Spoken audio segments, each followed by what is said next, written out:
Think about your favorite college basketball player growing up. Same jersey, 4 years, the school retired a banner for him.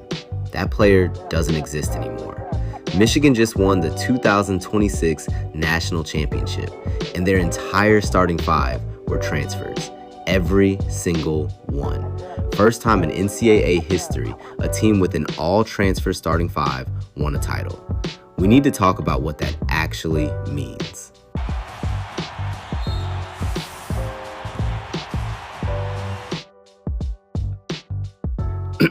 Credit where it's due. 2 years ago, Michigan was 8-24, one of the worst records in over a century of Michigan basketball. Dusty May walks in, raids the portal, and now there's a banner going up in Ann Arbor. Yaxel Lindeborg, transfer from UAB, became Big Ten Player of the Year, an All-American, and a national champion. And right after the trophy presentation, confetti still falling, he looked into the camera and said, "They might still be calling us mercenaries, but we're the best team in college basketball." Mercenaries. He said it himself. Before 2021, players had to sit out a full year if they transferred. That kept the old model alive. Then the NCAA tore that wall down. And in 2024, they removed all restrictions on how many times a player can transfer and play immediately. No limits, no waiting. And with NIL money flowing, it's a free agent market now. Every April, thousands of players enter the portal. Every school with a budget goes shopping. You want to compete? Open your wallet.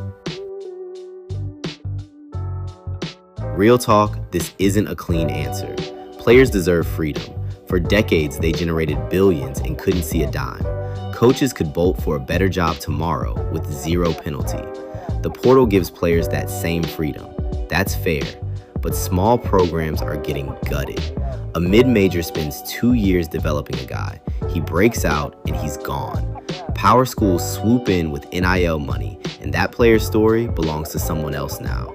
And for fans, you're rooting for a roster that might look completely different in 12 months. The transfer portal opened the morning after Michigan won the championship, not a week later, the next morning. That's where we are. Michigan proved you don't need to recruit 17-year-olds in hope anymore. You can just build a team, like an NBA front office.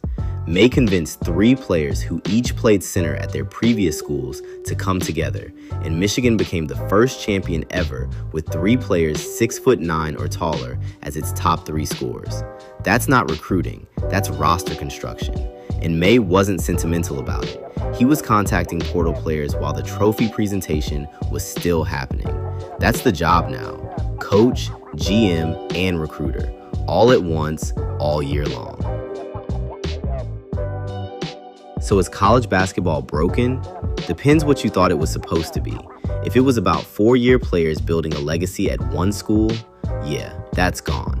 If it was about billion-dollar programs exploiting unpaid athletes, that's gone too. And honestly, good riddance.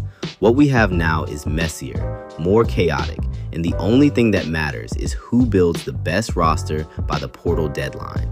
Some people hate that. Some people think it's the most honest the sport's ever been. Either way, Dusty May figured it out before almost anyone else, and now he's got a championship to show for it. Drop a comment. Is the portal era good or bad for college hoops? Subscribe if you want more. See you next video.